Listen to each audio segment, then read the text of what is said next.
I would like to spend exactly 1 minute introducing a bit about ourselves, and then we'll jump straight into the content. All right. My name is Abhilash. I have got Rakshit, my partner, who's also on this call. And together we run this company called Gentle Bamboo Solutions. Gentle Bamboo Solutions is into the business of learning and development.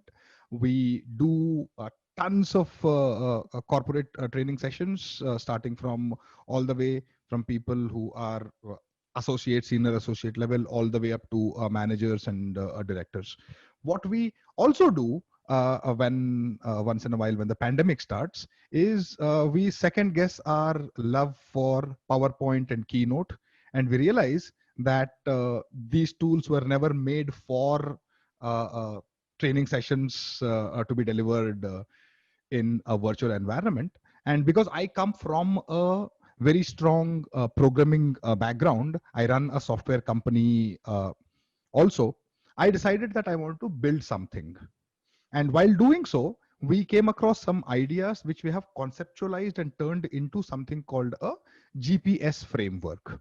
So today's session is going to be about two things. About 80% of it is going to be about our idea of what a virtual training session should include, which is driven by a very solid framework that we have built called the GPS framework. I'll explain what that means in a bit. The remaining 20% is going to be me showcasing the use of a tool that we have built ourselves, and how that can use the ideas of GPS to make training sessions more interactive. I would want to start the training session now, and I'm going to share the screen. Could someone quickly confirm if they can see my screen? Yeah, we can. Perfect. So High impact virtual. Yes, perfect. High impact virtual sessions. This is what I am going to talk about today. And I think there is no big difference in terms of what you would see in a first screen during any other training session, except this one part right here. In the bottom right corner, you're probably seeing a heart icon and a question mark icon. I want to make what that is clear. It's going to take a minute or so, so please bear with me on this one. The expectations I have from this session, from you, the participants, is that you, first of all, are logged in using your laptop and not your phone. If you are logged in with your phone, but if it is possible to get on laptop, if you don't mind, please do that, because I want you to have your phone free with you. And using that phone, what I want you to try is to open the browser that you have on your phone. It could be Chrome, it could be Safari, depending on what phone you're using. There, I want you to visit this website. It's called guest.dexter.io. Guest.dexter.io. Observe the spelling of Dexter. It is DEXTR with a single E. So go there. If it is possible that Ashraf might already have sent you all the link to click on. Once you get there, you see something like this. You enter in this place Dexter code 5678. That's simple. 5678. That's how all dances start. So enter 5678 after going to guest.dexter.io. Once you go there, you will see on your screen, it says some expectations from this session, and under it would be a heart icon and a question mark icon. I want you to hit the heart icon. Can you do that, please?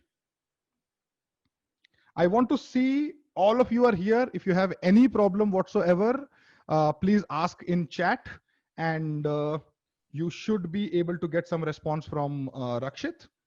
5678 is the number. Get there, and I have 22 participants here. Yeah, I have already logged in with that code 5678, and I have got this same screen, some expectation from this session. Perfect. Have you hit the heart icon, ma'am? Has that turned red? Yes. Perfect. So if you see the red icon after having touched it, we are good. I'm looking for 5 more people to quickly hit that heart icon so that you're also able to experience this.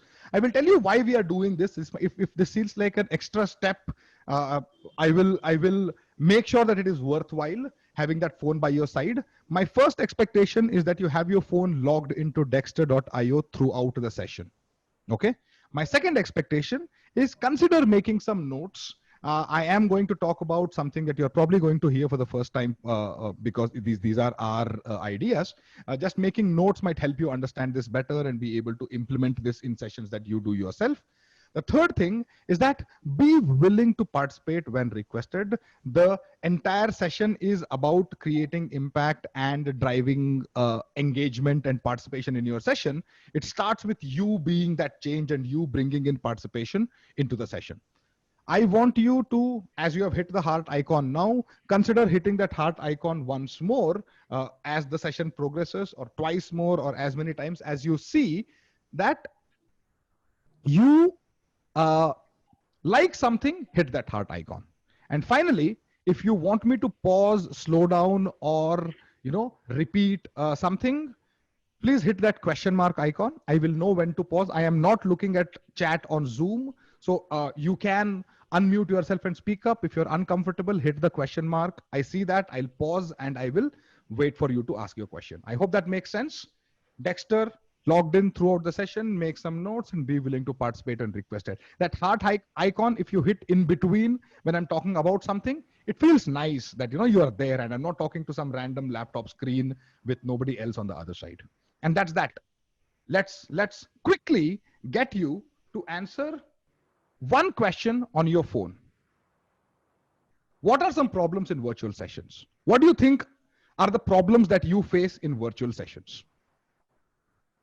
Go on your phone and it should ask you to type something. Effective engagement, somebody says. Engagement, another person says. Keeping audience engaged. So engagement is a big term. Get that. All right. Not interactive, lack of eye contact. We will talk about that also. Participants don't switch on the camera. I would suggest you let it pass because, bandwidth. Lack of communication. I don't know what the audience is doing. Losing confidence. Keep this in mind. These are very, very valuable discussion that we are having right now. And what I expect to do over the next 90 minutes that we are going to be here together is to answer these questions for you and give you our version of what we can do.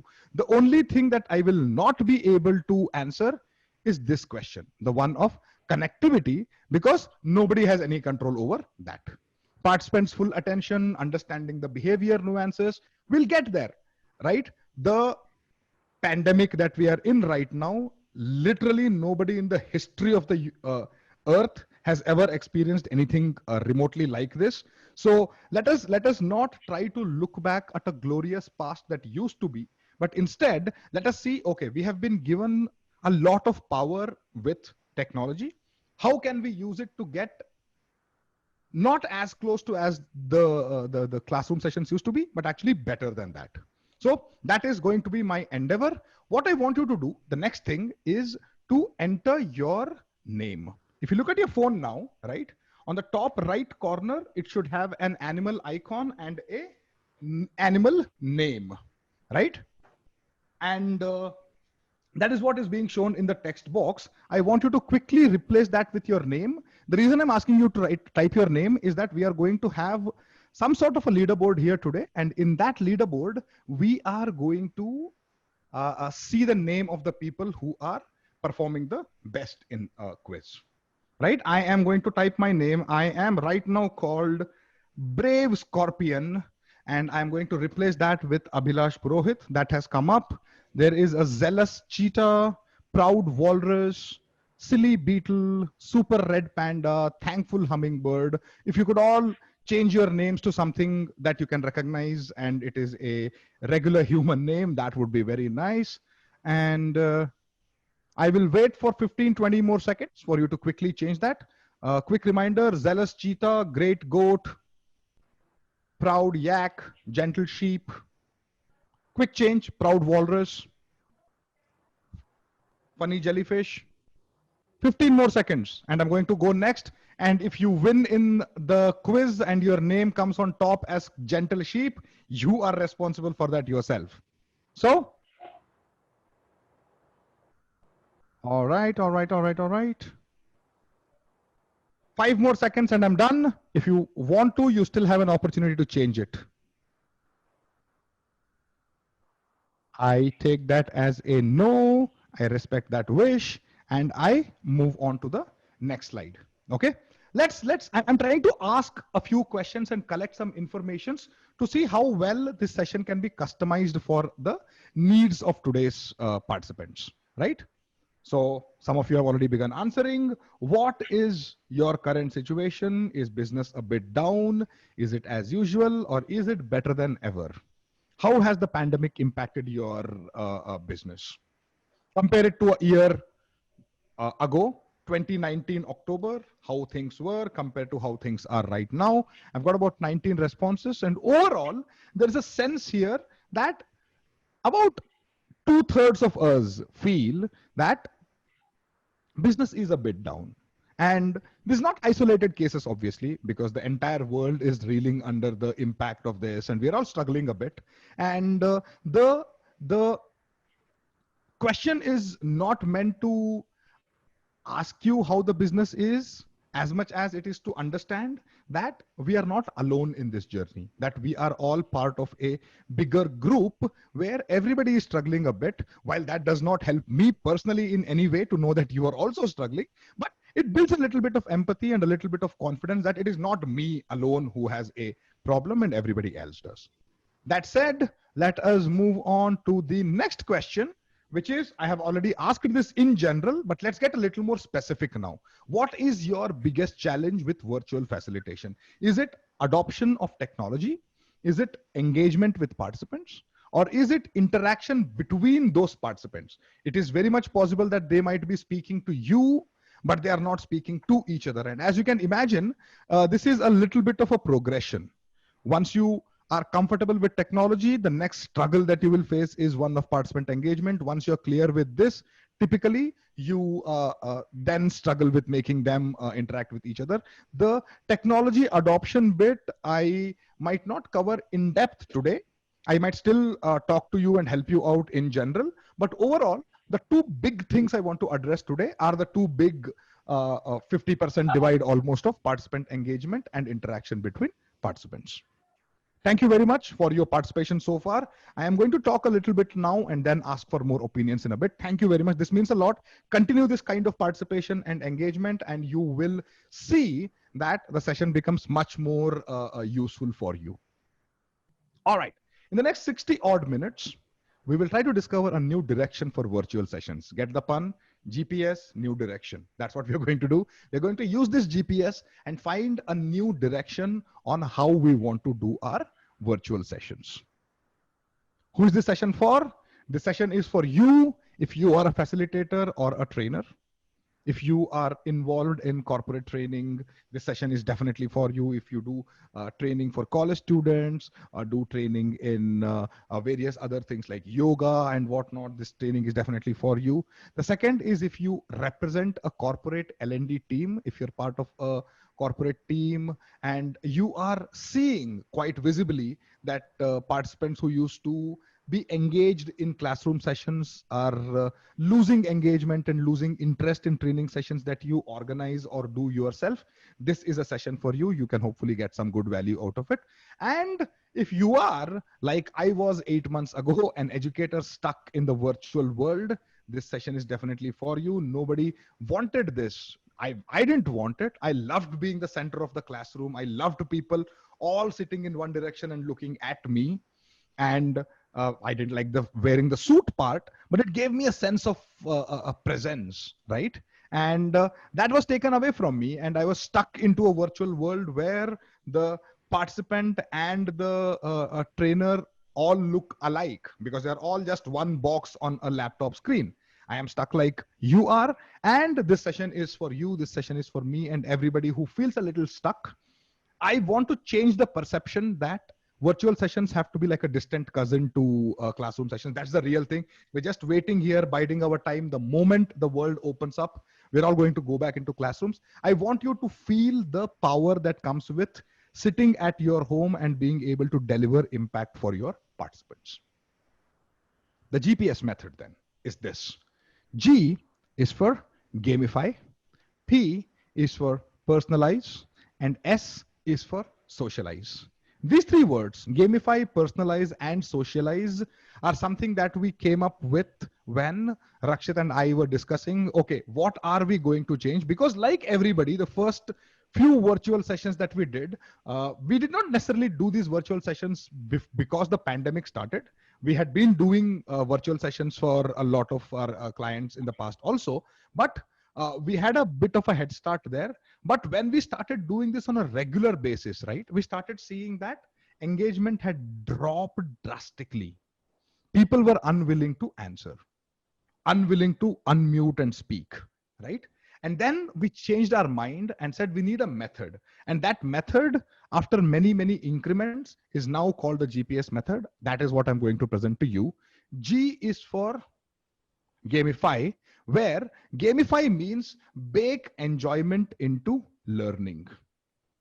You understand how baking works. You look at a cake and you know that the flour and the butter and the water and egg or baking powder, baking soda, whatever you mix into it, they're all mixed together and baked as one thing only, right? You can't separate after the cake has been baked. Where is the butter here? Where is the egg here? Where is the chocolate powder? Where is the chocolate chips? They're all part of one. They are indistinguishable from each other.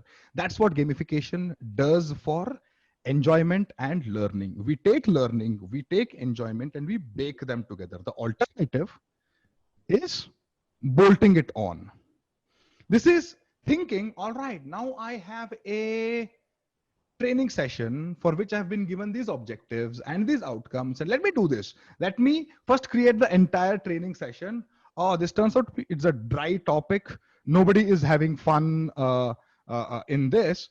Because this is boring. Let me do one thing. Let me add some fun activity into it. Let me add some game into it afterwards. So anything that comes as an afterthought is not gamification. Gamification is when you take them together and do them together. That's G for gamify for you.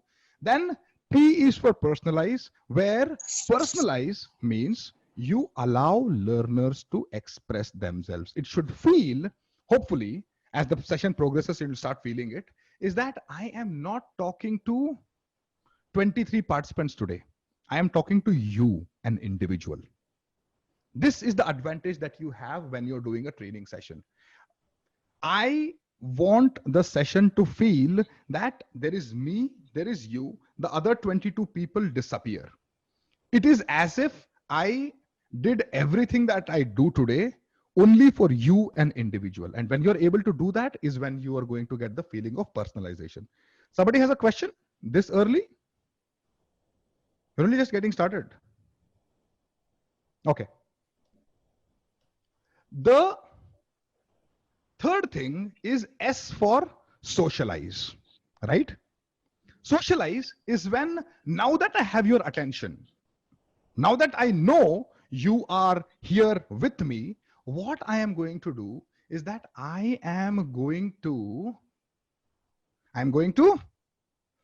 let all of you talk as well. I'm going to let all of you interact as well. And what that does for us is that it allows us to a certain extent to, tap into the hive mind, as it is called. Imagine how classroom sessions used to be. You ask a question, somebody answers, almost instantly there is another person who will respond to the participant rather than wait for another question for you. That has disappeared these days because everybody is on mute. First of all, this is us only. First of all, we say because of the technology challenges, everybody go on mute. Anybody dares to unmute their phone, instantly we mute them, right? And then we ask a question and then we say, I don't understand why people are not interacting with me. That does not make sense at all. You are the one, I am the one who have put up this restriction on them. Now we have to give them a way to interact with each other by creating a situation that helps. Rather than questioning why people are not interacting, you have to ensure that you make a situation happen because of which they interact with each other. And that's what socialize means, right? And I want you to now get ready because I'm going to unpack the GPS method and talk about how we can create a safe and engaging environment. Let's take a look at these two words more specifically, starting with this. What is meant by safety, right? In a classroom, what used to happen was, because there's a closed room and people are in that zone already of willingness to learn, immediately they feel like, okay, everything that we talk here is going to be for within these walls only. Nobody's going to go out and tell anybody else what is being shared in the room or not. Unfortunately, what has happened because of these sessions now is that these trainings, these sessions are being recorded, right? People are a little worried. If I say something, is it possible that what I say might be misconstrued later in a certain way? And I am not saying this as an opinion. I'm saying this as a matter of research done by a big company. And that fear is that they are constantly being watched because there's a camera pointed at them, and anything they say, they are a little concerned about. So the first thing you want to do to provide safety is create what is called as anonymity. Anonymity is what brings safety. So when I was asking you a question, for example, how is business doing? I am not asking you to unmute and individually tell me how is your business doing. That would be rude. I am not saying go and type in chat how your business is doing, because that would expose your name, and not everybody is comfortable admitting to the whole world how their business is doing, whether good or bad. People just don't like talking about money, right? So the safety that I created was an anonymous vote. And as soon as you start, there is a little bit of fumble or a little bit of, how do I say, moment when people hesitate to click on that button and share their feeling. But as soon as they see 3-4 people who are usually the extroverts have shared what they feel, that encourages people with a sense of safety. And that is what I want you to remember. The sense of safety is what creates engagement. And the job of creating safety lies with us, the facilitators and trainers. We cannot ask questions and expect answers, which can make people feel a little uncomfortable in the beginning. That's point number 1 to remember, right? Let's take a look at each of the GPS steps in detail now. And let's talk about gamify, right? Like I said, gamification is about baking enjoyment into learning. If any of you feel after the 90 minutes that you spend here, you walk away feeling that was not fun, right? There is zero chance that you will remember anything that I talked today. If you walk away with the feeling, all right, that was fun, that means at least you will remember the full forms of G, P, and S. Yes, right? So you want to have fun in a session, and it is not an afterthought. Fun is a primary requirement of learning. Think back to the time when we were in school. I have had hundreds of teachers in school and college combined together. How many teachers do you think I remember? How many teachers do you think you remember? You barely remember 2 or 3 good teachers. Think why? What is it that they were doing which made both them memorable and their lessons memorable? That is what gamification is. Gamification is, they were not teaching you any less important things. They were teaching you very, very serious things. But they made learning fun, because of which you both respect the teacher, you remember the teacher, but most importantly, you remember the lesson, thereby creating impact in your own life. That's what gamification is about. Let us look at your phone once more. And I want to ask you, what games or activities have you tried in a virtual environment? Many of you hopefully have done some training sessions, or you plan to do some training sessions soon. What games or activities have you either tried or do you plan to do in virtual environments? None as till today, somebody says.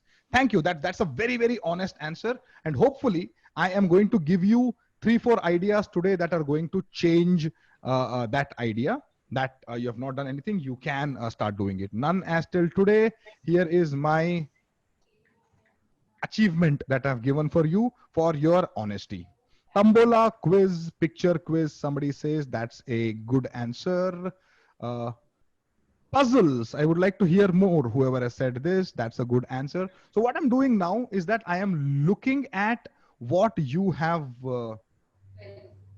answered, and I am awarding you with some achievements. As I go to the next slide, on your phone, whoever has been given, I don't know who you are, but whatever you see, you are going to start getting some achievements awarded for you.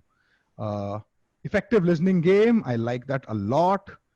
Used mural for presentation, that's interesting. That's a good answer. GD and dumb charades, good one. I hope you used the power of breakout rooms in doing this. And as you can see, I've got some 18 odd responses. An activity named connections, where people create a long chain of words. Another activity called grandmaster, where they try yes or no for guessing the person in. This is very, very nice. I want to give you something of a, great award. So thank you everybody who has shared. And as you can see, you all have been doing one thing or the other. What I want to do is I want to do a few activities today, obviously, but I want to show you how you think about activities that you can incorporate. Okay, let's start with a quiz then. Okay, some of you have done a quiz. Okay, I want you to attempt a quiz. I want you to look at your phone. Round 1 of 3 is going to start. This is going to be a tournament of sorts. And if you answer fast, you are going to get on the top of the leaderboard. You still have to get it right. But once you get it right, the faster person gets on top of the leaderboard. Ready? Oh, come on. All right, here we go. Question coming on your screen right now is, in the GPS method, S stands for what? Is it gamify? Is it personalize? Or is it socialize? What does S stand for in the GPS method?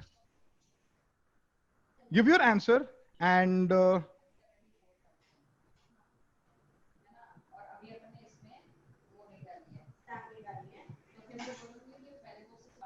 somebody said gamify, somebody said personalize. I hope these were trick answers, because definitely S stands for socialize.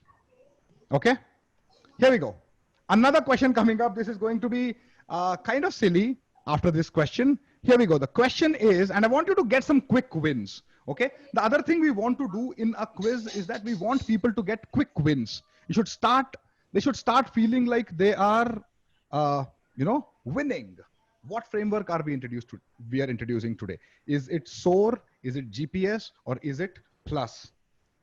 Quick hint, in the training sessions that we do for corporates, these 3 are all frameworks that we use: SOAR, GPS, and Plus.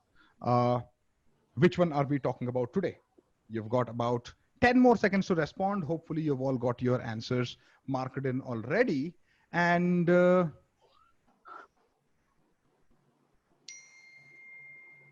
yep, perfect. All of you got this right, which is obviously the plan.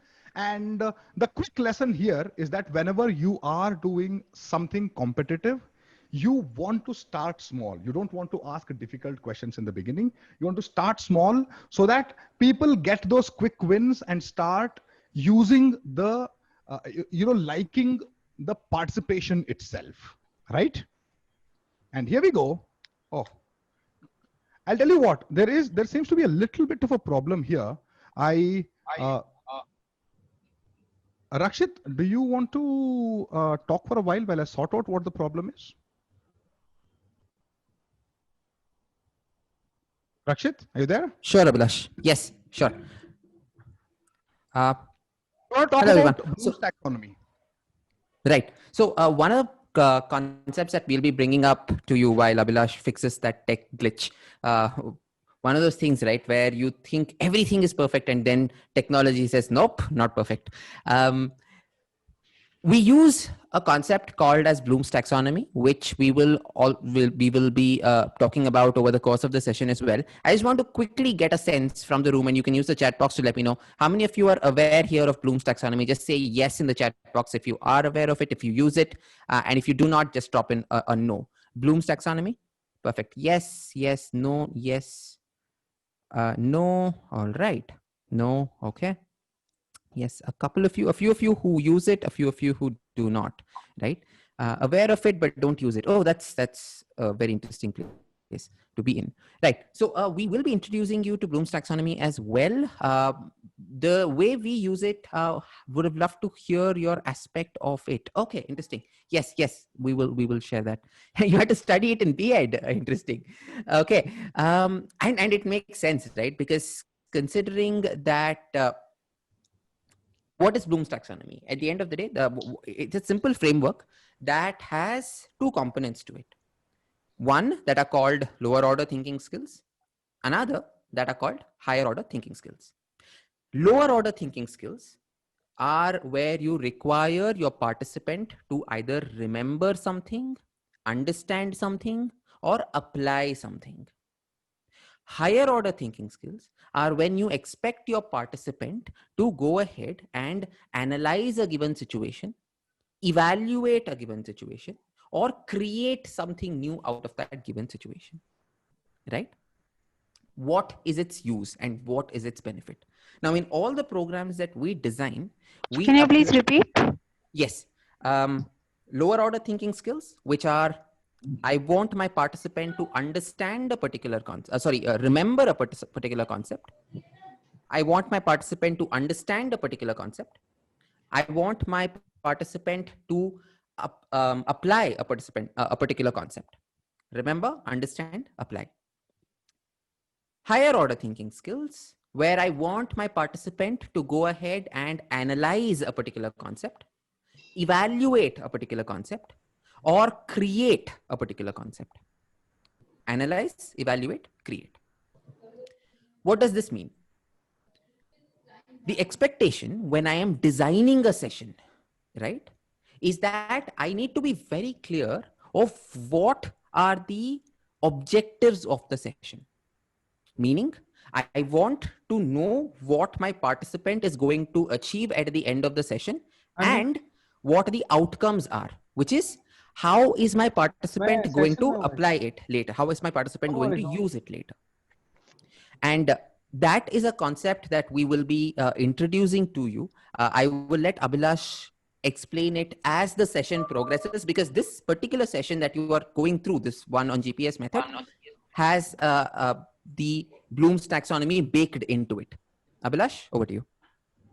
Thank you, Rakshit, and sorry everybody about that tech glitch.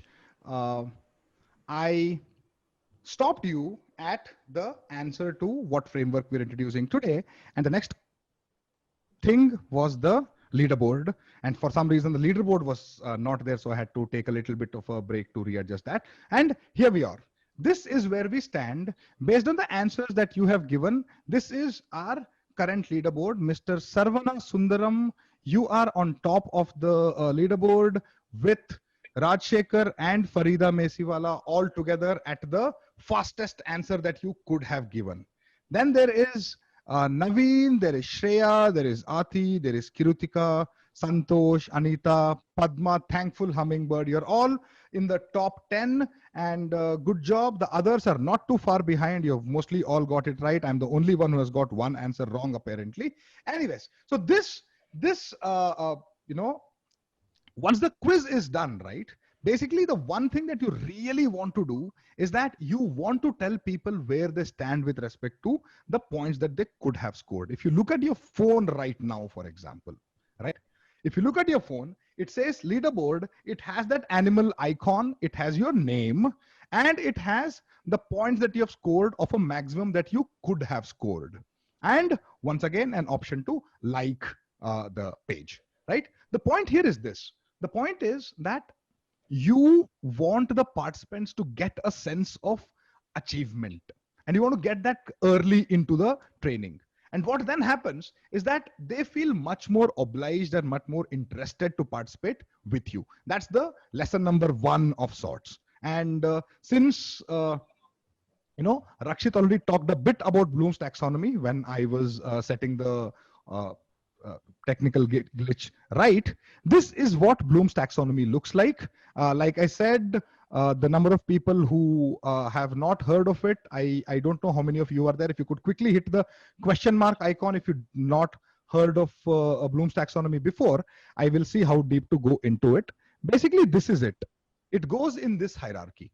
It goes from bottom to top, which means the first thing I'm going to test of a learner as I am spending time with them, educating them on something, is the skill of remembering. That is what this quiz was. This quiz was testing nothing except, can you remember something that I told you 15 minutes ago or not? I told you we are introducing a framework called GPS, where S stands for socialize. These were the only two questions I asked. You remember it, you got your points, and now what you will observe is that the next step of test is going to be of your understanding. The one after that is going to be of analysis or evaluation or creation or application. We are going slowly up. The bottom three are testing lower order skills and the top three are testing the higher order skills. Okay. Here's a question for you that you can straight away start using as an energizer in your training sessions. Let's understand how it is done first. Have you heard of the game Where is Waldo? If no, please hit the question mark icon. Hit the question mark icon if you have not heard of it.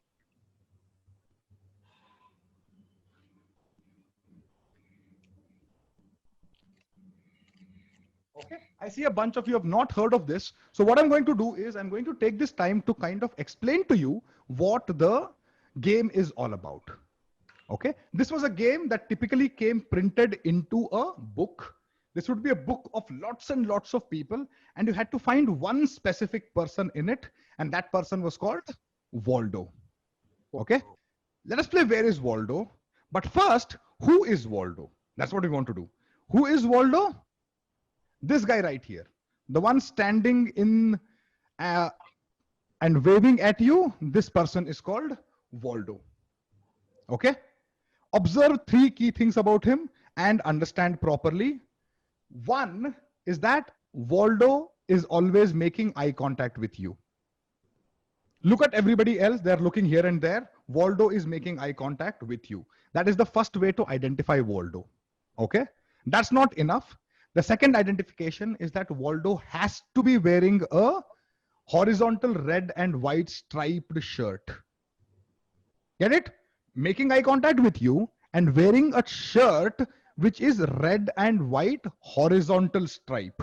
If you find red and green horizontal, that's not Waldo. If you see red and white vertical, that's not Waldo as well. It has to be red and white stripes and horizontal ones. And finally, Waldo has to be wearing a cap, also red and white, and also bent to a side. This is like the Santa Claus hat. It has to be there. These are the three conditions: making eye contact, bent red and white stripe cap, and horizontal red and white t-shirt. I hope you all get it. Now let us play Where is Waldo? Okay, in this you're going to see grids, and the moment I hit start quiz, you are going to see on your phone a grid with matching numbers. You see a number here, number 1, 2, 3, 4, 5, 6 on these grids.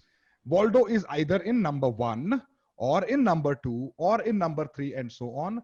Find out where Waldo is. Once you see that person, go on your phone and hit the number. Do you see Waldo in number 5? Do you see Waldo in number 8? Find where it is and hit. You've got 30 more seconds to find it. Remember the three things that I had explained. What defines Waldo? Okay.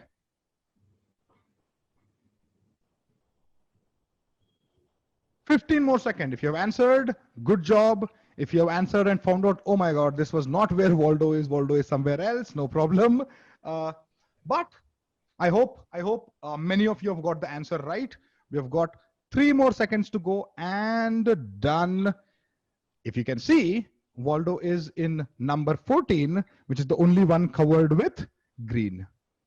Waldo is not in 1, 2, 3, 4, 5, 6, 7, 8, 9, 10, 11, 13, 15, or 16. He is in 14. Many of you might have got number 6 as your answer. Some of you might have got number 15 as your answer. The only one who qualifies all needs is number 14. And what now happened is that we are in a position to use the second part of Bloom's taxonomy, which is the understand bit. Obviously, I am lifting the curtain a little and showing you behind the scenes here. Obviously, when you are doing a training session, you don't want to be explaining, I'm doing this because it makes sense and all of that. The point I'm trying to make here is that the first test that I did was one of memory. The second test I'm doing is one of understanding.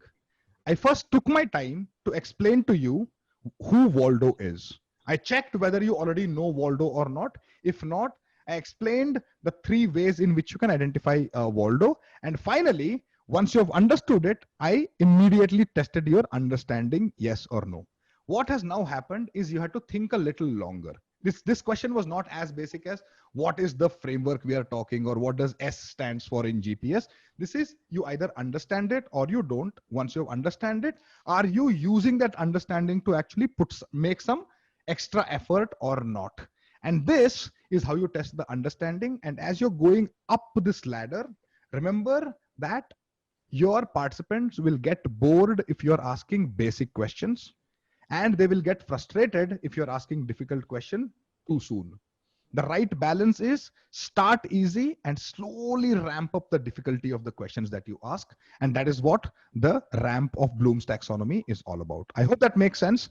And hopefully that gives you a sense of how gamification and fun can be baked into it. Obviously, you can use the idea of where is Waldo in a PowerPoint. You can take an image, then add a table with 4 rows and 4 columns, put numbers inside them, and ask people to type in their chat box or whatever. You can do various ways in which you can test that. You don't need a tool like Dexter, but it makes life simpler, right?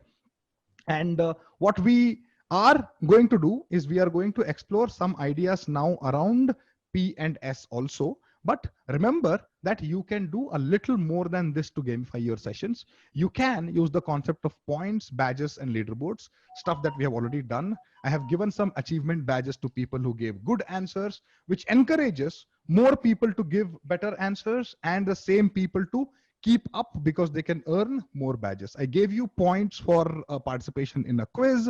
I gave you points for winning Where is Waldo contest. I put up a leaderboard, showed where you stand with respect to everybody else. And I am doing a tournament because I have 4 more questions coming in the quiz, which means hopefully that you'll be paying attention during the duration of the session before which the second quiz comes up.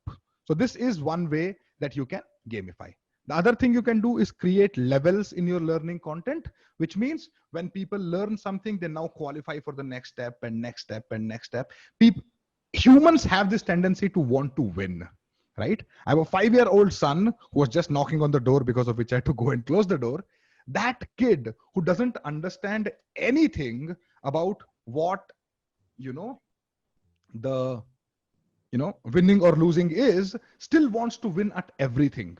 He wants to win when we are cycling together. He wants to win when we are coming home together. That is an inborn thing. It's part of our nature to want to win. And if you can give people ways in which they can win in your training sessions, they will pay attention to you because something is at stake. Using mini games, somebody said crossword, somebody said tambola already. Using jumbled words and then asking people to find out a word that can be made out of it. These are all ways in which you can test people's skills, whether they have learned or not. And there's a game called Code Purple that my company Gentle Bamboo, Rakshit and I have been able to take from somewhere and then been able to refine it to a point where it can be used. This is what the game looks like. It's a mini game that we have refined. And the concept of this is that there is a bomb and that bomb is going to explode. I, the facilitator, is the person who's in front of the bomb, but I don't have the manuals. You do. All the participants have a manual. I find in front of myself a 6x6 grid with a star on the first row, second column, and a triangle on the third row, first column.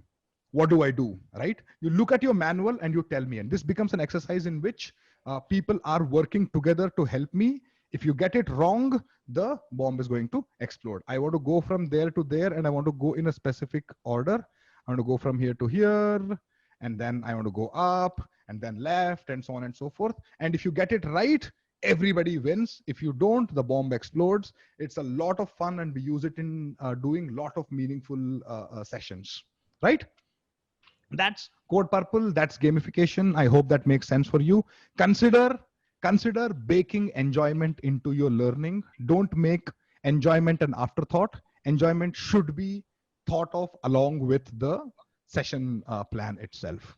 So that's G for gamification. Let's get to P for personalize, right? And this is the most important thing. If you feel that I'm talking to 25 people today, you will immediately lose interest. We don't realize it, but that happens to a lot of times. Look at the most popular actors and most popular politicians, the way they talk, it feels like they're talking straight to you.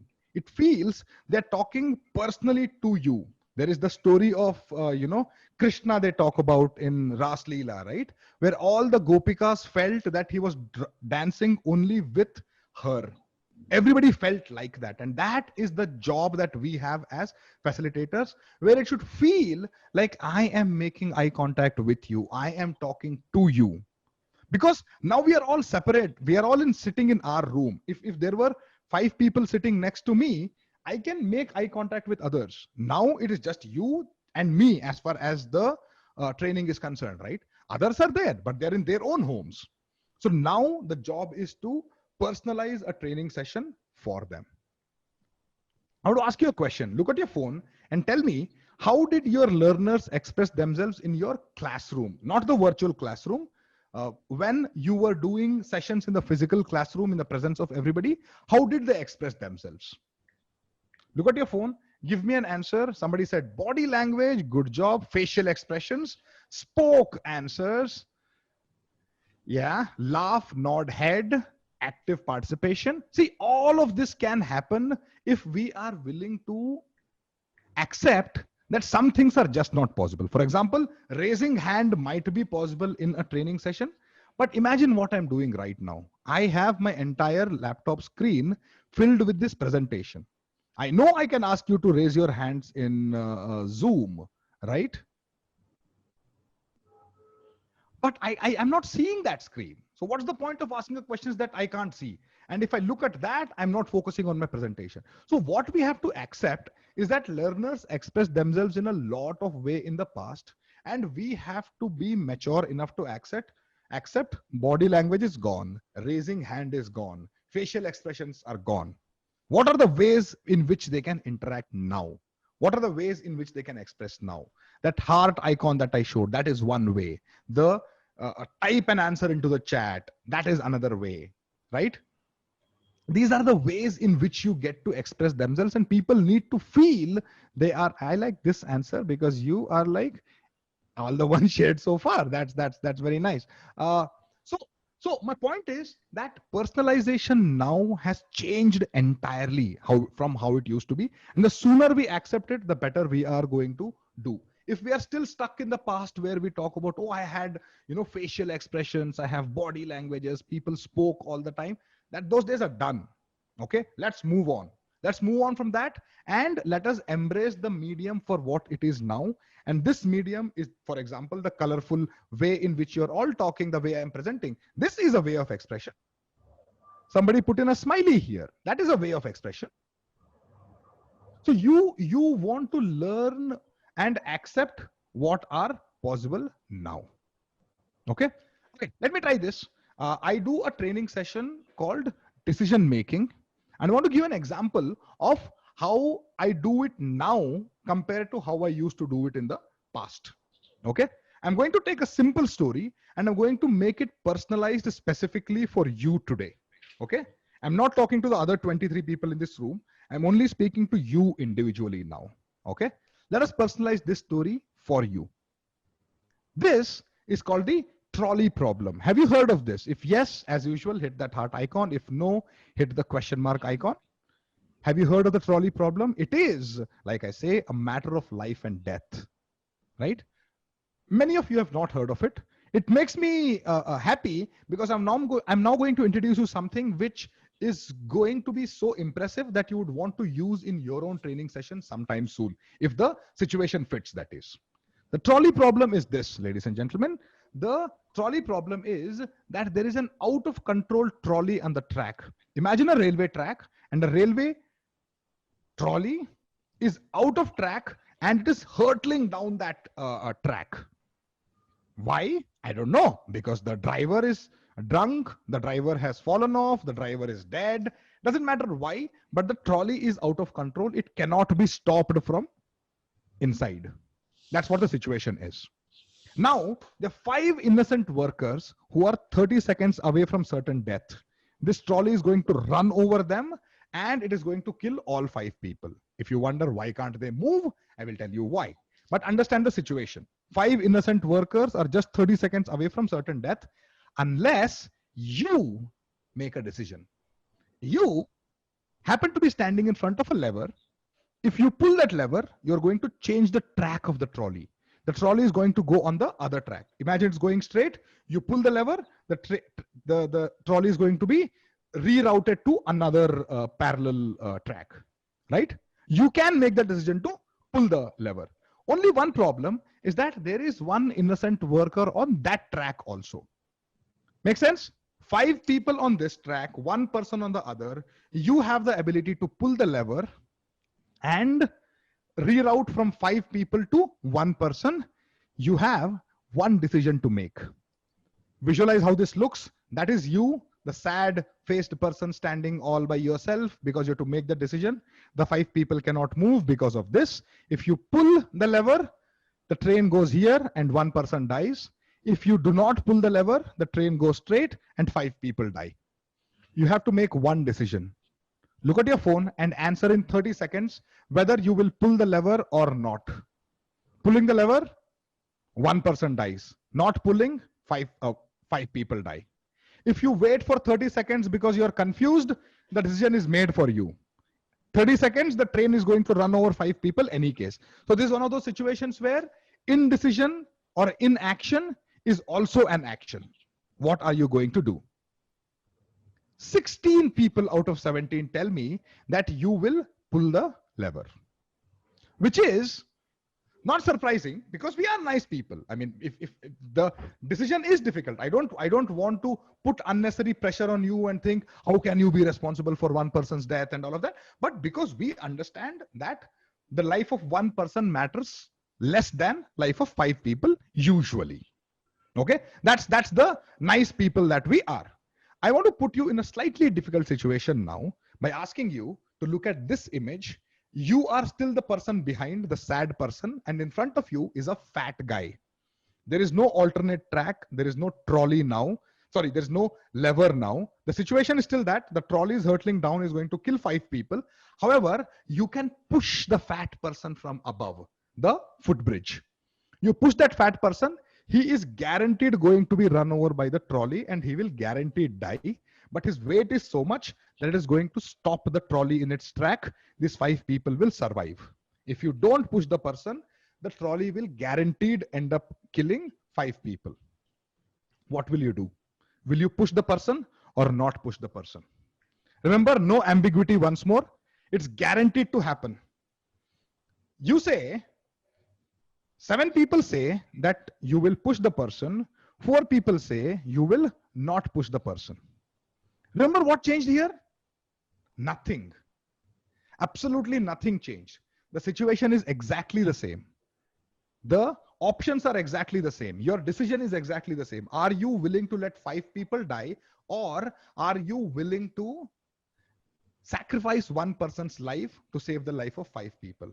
What used to be 16 versus 1 is suddenly 10 versus 6 now, and 1 person decided to abstain, which means I'm going to add them over this side, because if you did not decide, you still decided.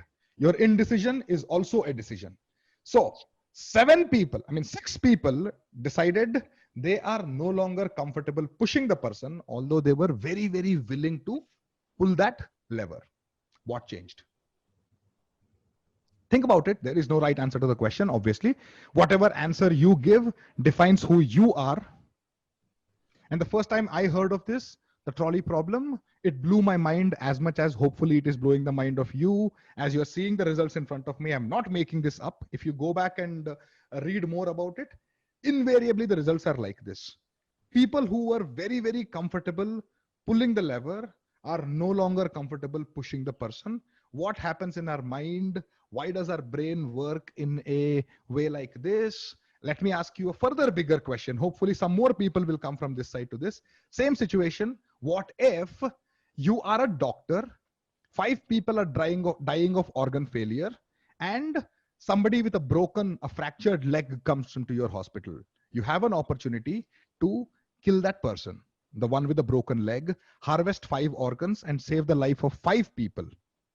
Will you save the life of 5 people, or will you let, will you not let such a horrible thought come into your mind? You are willing to not kill the one person. Once again, the situation is still the same. 5 people's life versus 1 person's life.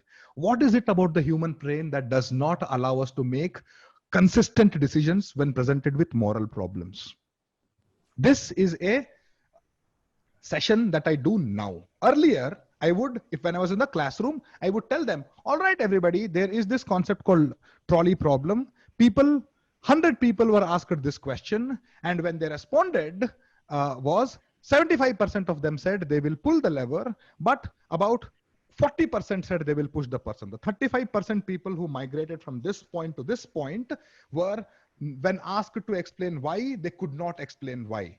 As you can understand, decision making is very difficult, and we want to, make an effort today to learn how to make good decisions. That would be how I would have done it in the past. Now, I don't tell anything. I show it to you. I show it for you directly. You make the decision, and the 11th person who made the decision now, the train has gone and killed 10 more people already. So let's not talk about, voting now. So yeah, all jokes apart, the way you personalize a story is by making people think. The way you personalize a story is don't tell a story, but show the impact of that story. And this is how you do it. Hopefully that makes sense. Hopefully this gives you some ideas on how you can customize some of the stories that you tell in your training sessions to make it much more personalized for the audience.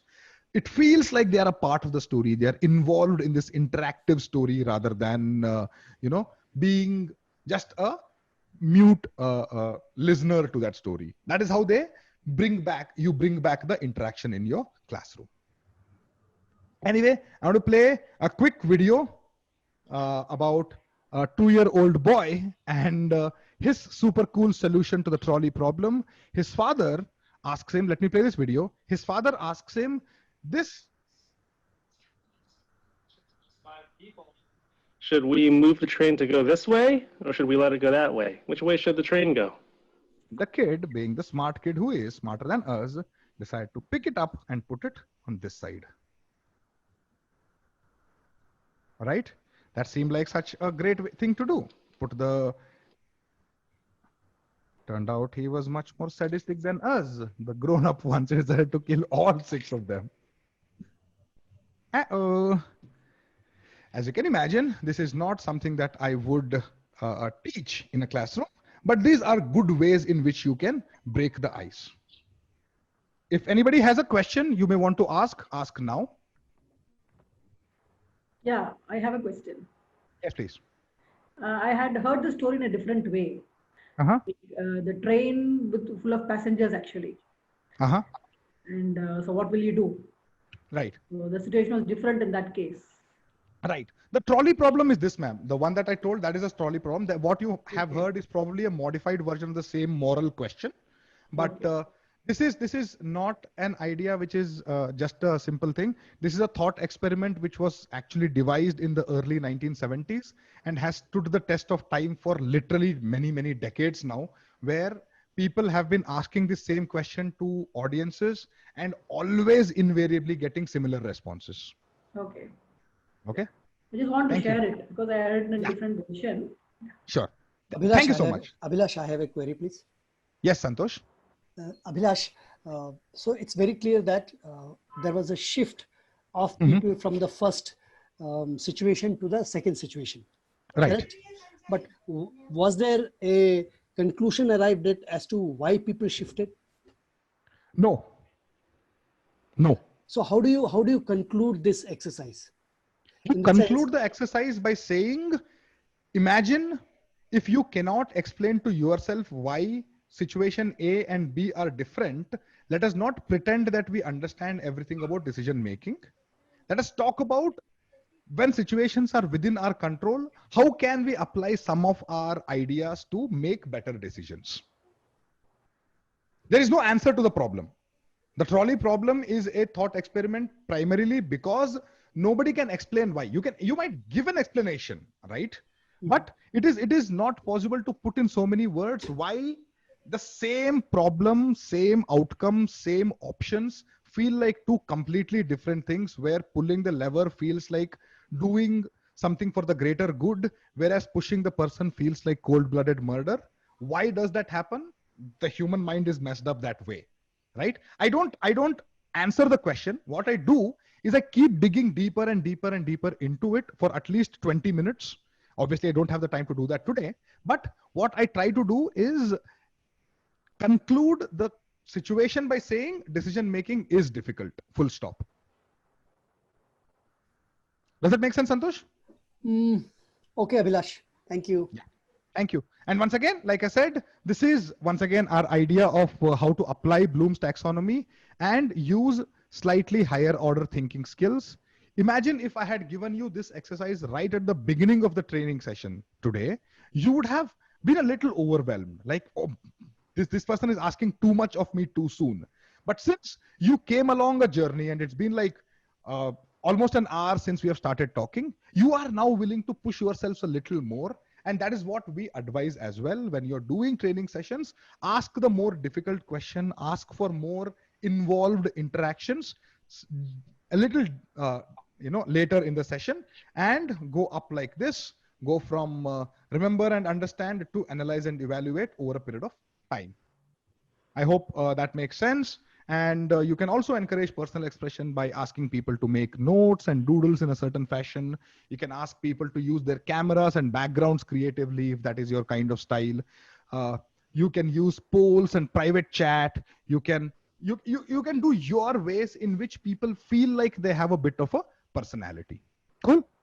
And finally, let us come to the S for socialize here, in which you encourage interaction among participants with group activities. I am going to do a quick group activity for you. And once the activity is done, I am going to spend a little time talking about the theory behind what it is that you can use from this in your own interactive sessions.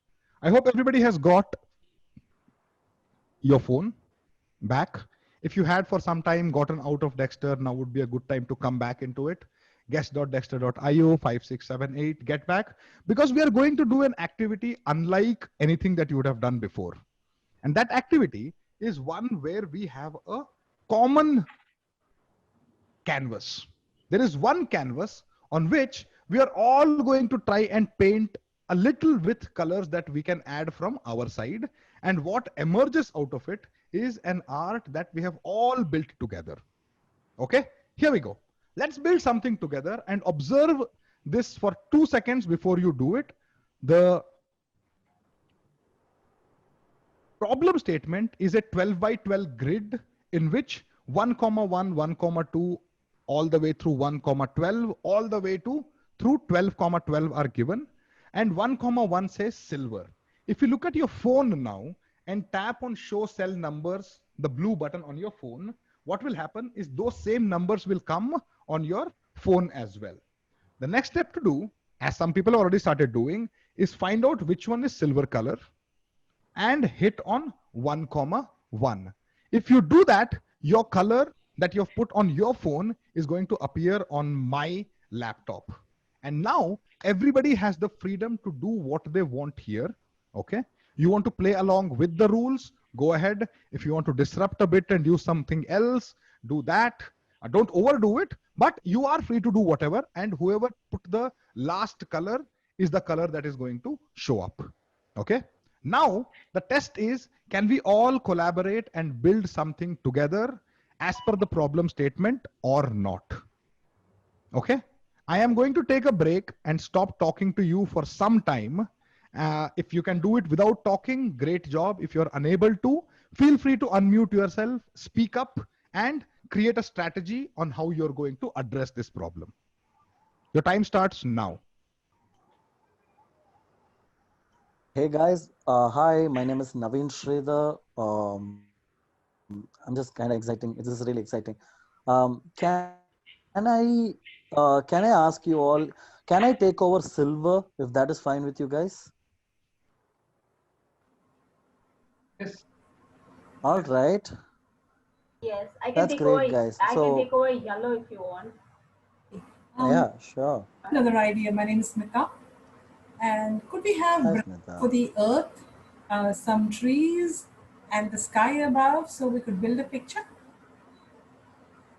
That's actually great, Smita.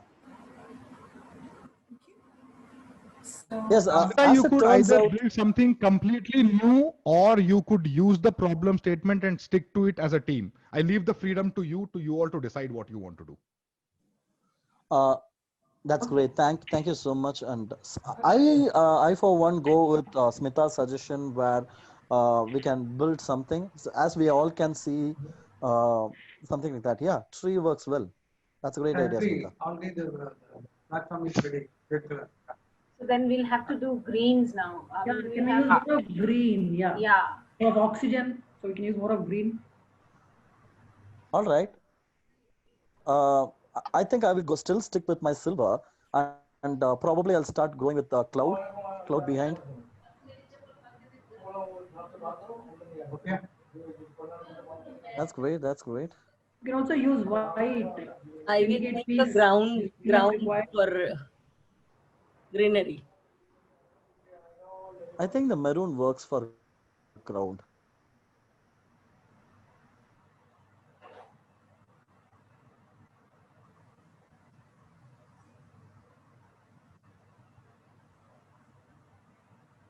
Doing yellow, no?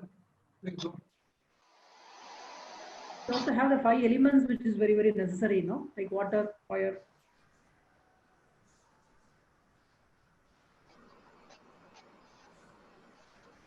Perfect. Okay, for a start, it looks like a Christmas tree. I'm excited.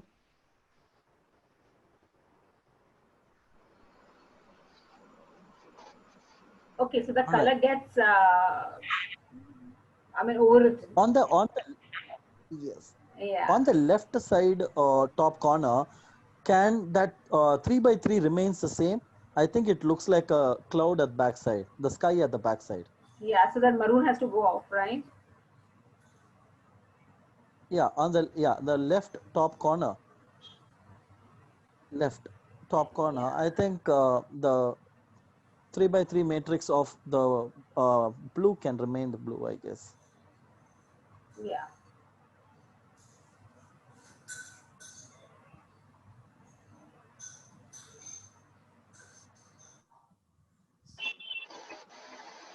I think it's done, right? Or it's a different design coming in now. I think as each one is putting in, it's Yeah, changing. yes. All right.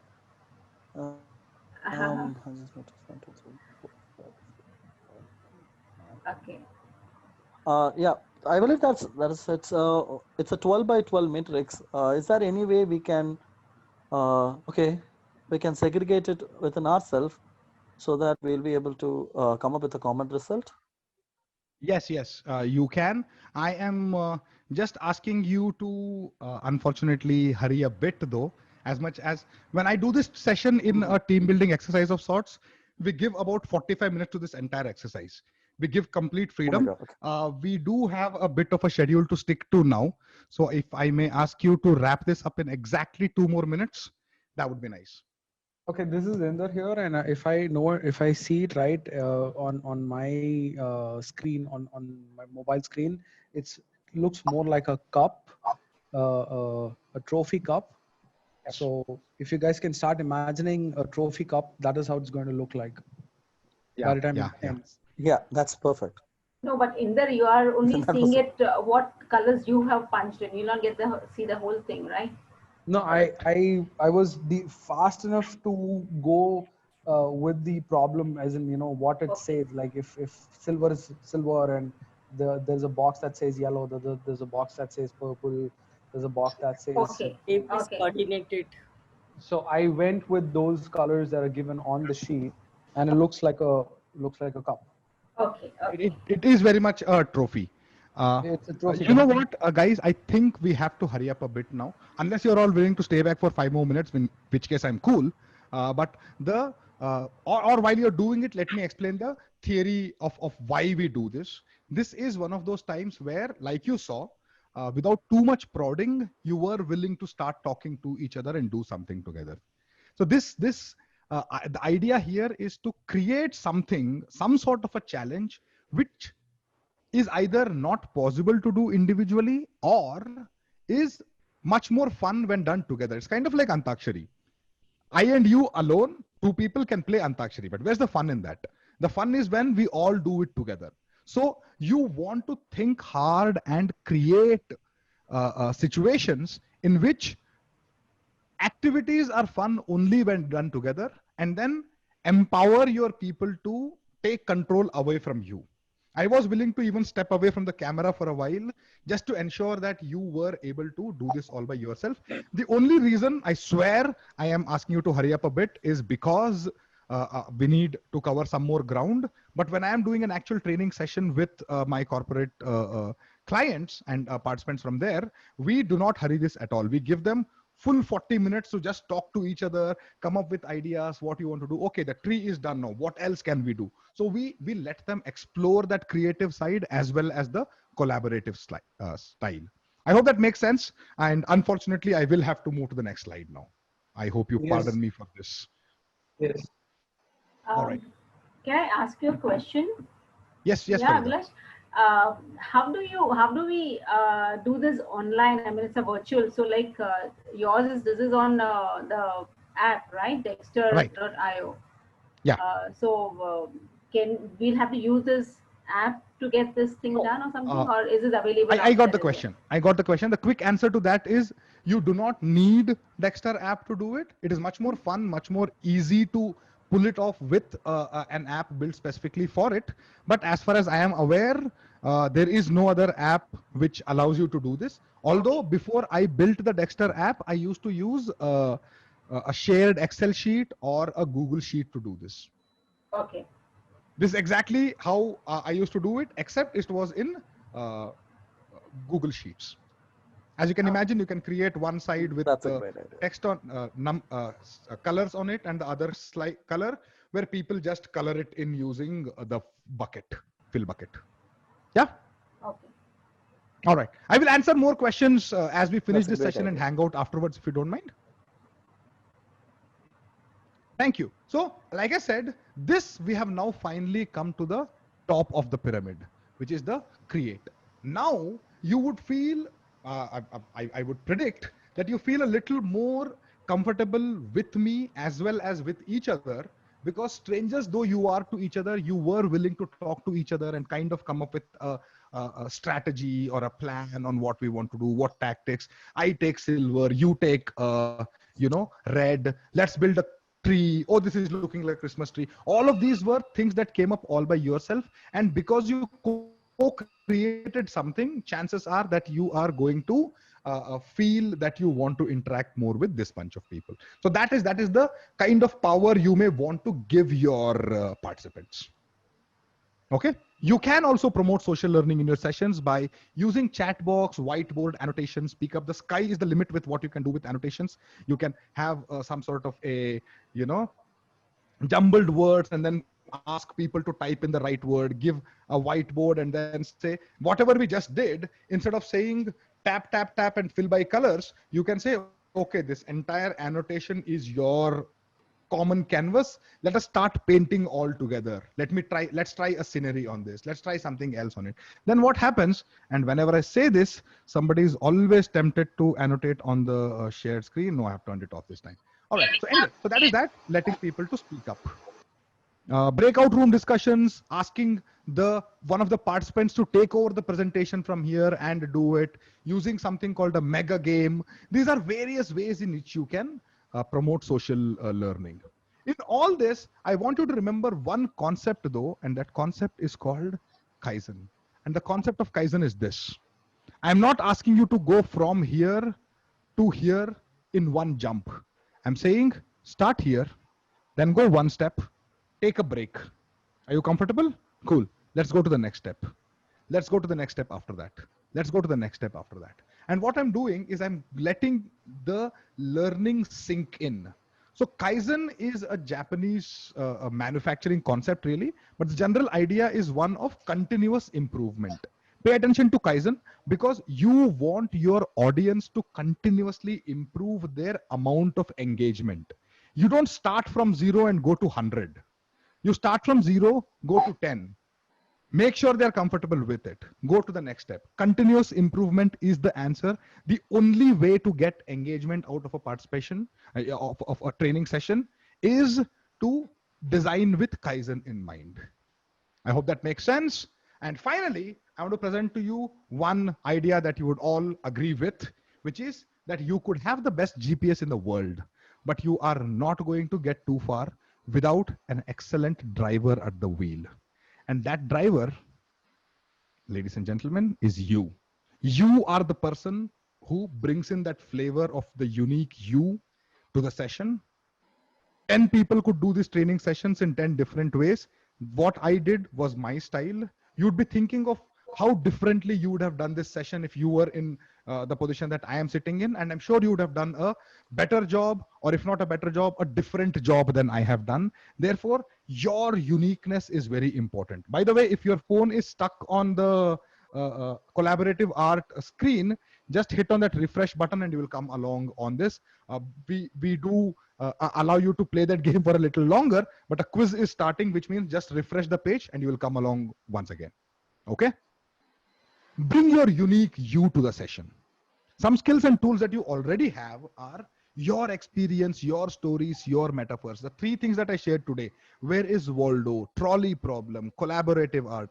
These are 3 things which have made a huge impact on me growing up. And I want to believe they will leave some impact on you because, they have been spectacularly successful in the world as ideas and have stayed on for decades.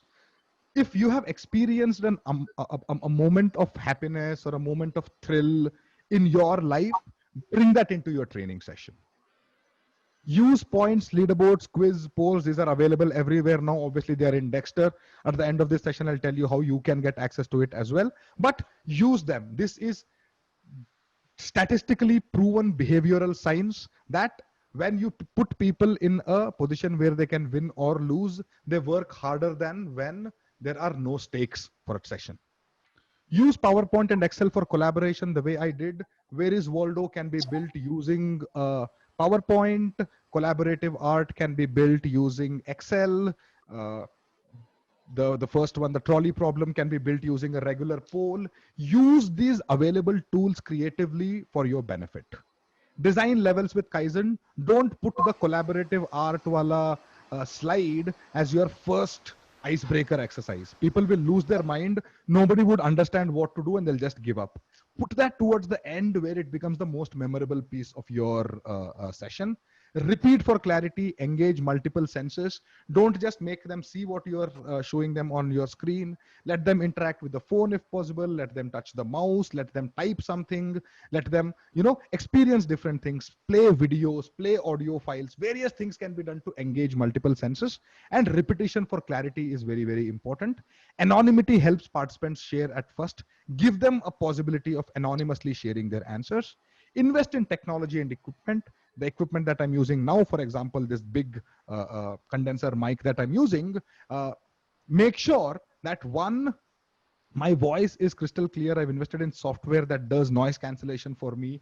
My son was screaming at the top of his lungs 3 feet away from me, standing in the window just now, and you couldn't hear a word. That is because I have made a decision to invest in technology and equipment to ensure that you get a full experience which is undisturbed by cars going there, vehicles going there, construction activity happening, kids playing on the streets. All of those are filtered out and you get the complete experience in audio. And that is stuff that you can use and that you have.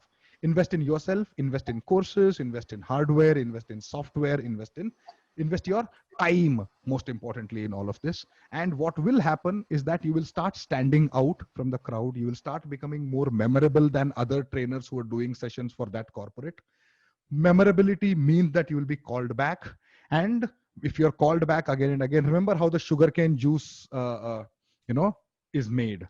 You don't put sugarcane into a machine once and then throw it away. You bring it back and you put it multiple times to get more juice out of it. Every client that we get in a situation like this is kind of like that.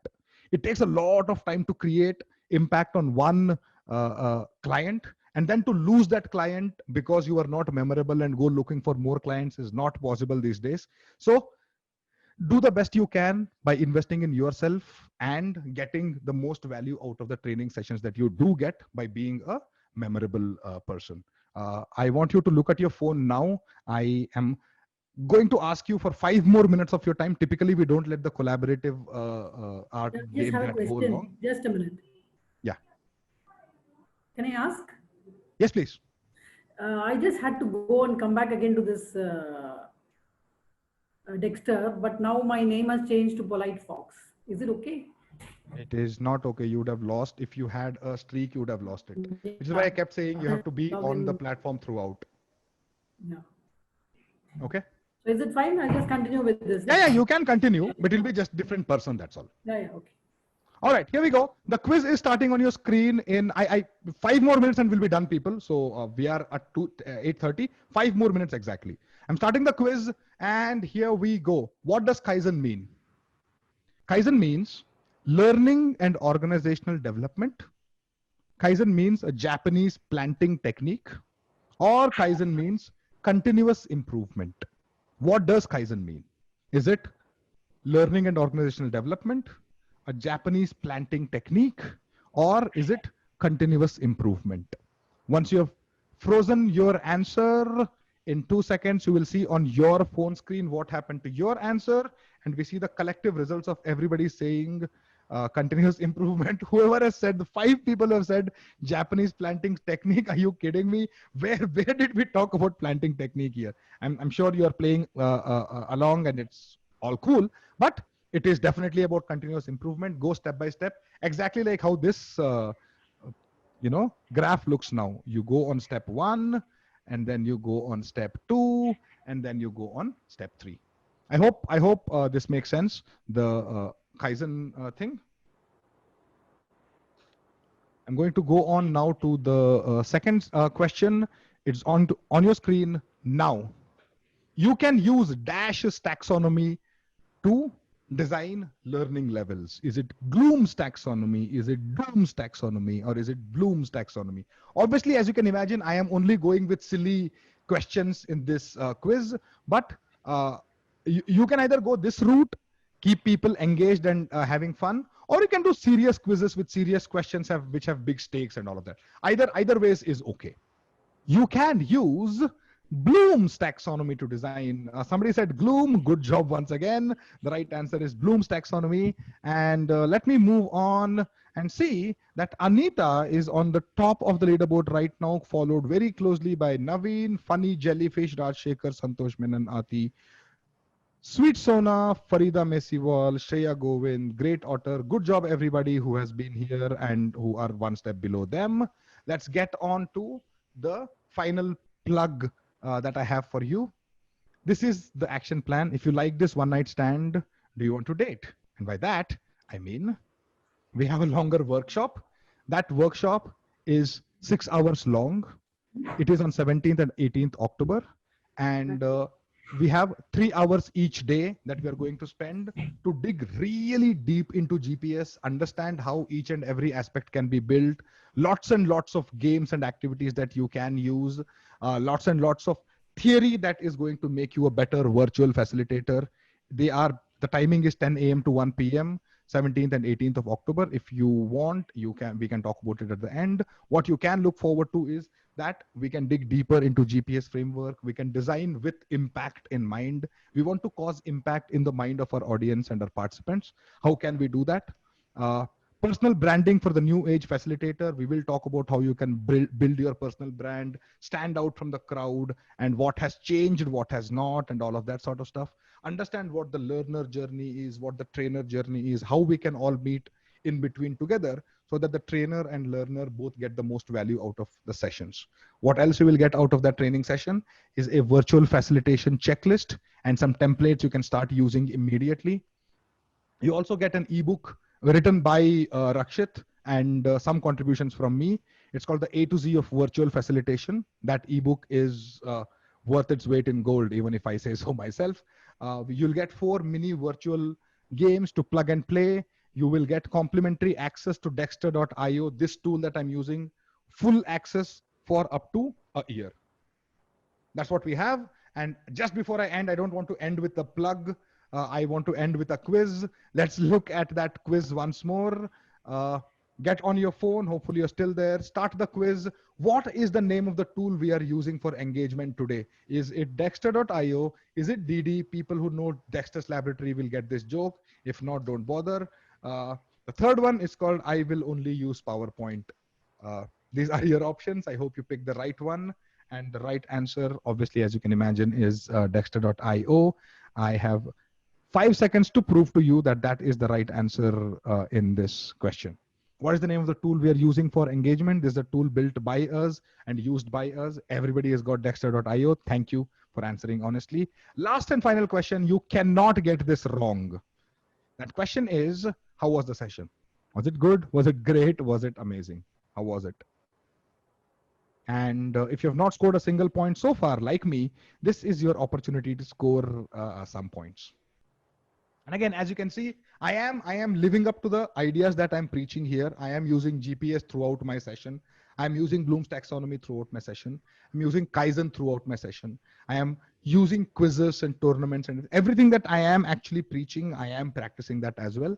And hopefully you will get a lot of value out of following this method. That is that. We're almost there. This is the achievements board. I've given a lot of achievements to people. These people who got these achievements are here. On your phone as well, you should be seeing an achievement board. And the final leaderboard looks like this. Congratulations, Anita. You are the undisputed champion in this quiz tournament. Good job, Naveen. Great job coming second. Funny Jellyfish. I know you have a name, but you are the funny jellyfish for us. You've done a great job. Good job, everyone. Thank you very much for participating. And if you look at your phone now and you want to take a quick certificate of this, a screenshot of this, you will get this also. The certificate page itself is built straight into the tool. So you can take a screenshot of this if you want to. I will move from here in exactly 10 seconds. Here we go. I leave you finally with the last page. If you have any specific feedback, please consider typing this in. If you don't, then share with us the best takeaway that you have from today's session. If you don't have that, say something nice and we are done. I do apologize for crossing the time limit a little. I wanted to finish it by 8:30, but we got a little carried away with collaborative art, so I thought I will let that play along. Thank you, everybody. Thank you for being here. Thank you for bringing value. Thank you for participating. Means a lot. It is a weekend. No, it's not a weekend. It is late night and you're here. It feels really good that you are so participative. What is the investment for the program, Abhilash? Can you please tell? Yeah, Ashraf will share that, ma'am, in a bit. Okay, fine. Yeah. We'll just wrap this session up and then leave it to this. Yes. Okay, fine. Smita Purohit, funny jellyfish. Hi, Smita Purohit from Abhilash Purohit. I hope we are related some way. Hopefully, yes.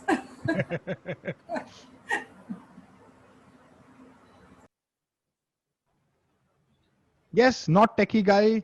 You are not alone. Very few people are techie people in this community. But We are all, just like everybody else in the world, been thrown into this problem unprepared, and there is no choice but to start investing time and learning more about technology. GPS is a great virtual model. Thank you so much. I never thought I'd be able to do that again in a virtual session, but you proved me wrong. Thank you so much. You're amazing. Thank you. Thank you. That feels very nice to hear words like this. And I think everybody has said what they wanted to say. I am going to go to the next slide. In case you're not finished, you can still type your answer and send it in. I would definitely want to hear from you if you're still typing. But in the interest of closing the session quickly and handing the control back to Ashraf, I'm going to go to the final thank you slide, hit whatever you feel like on the icon, or you can hit multiple icons. And here we go. I am stopping sharing, and Ashraf, over to you.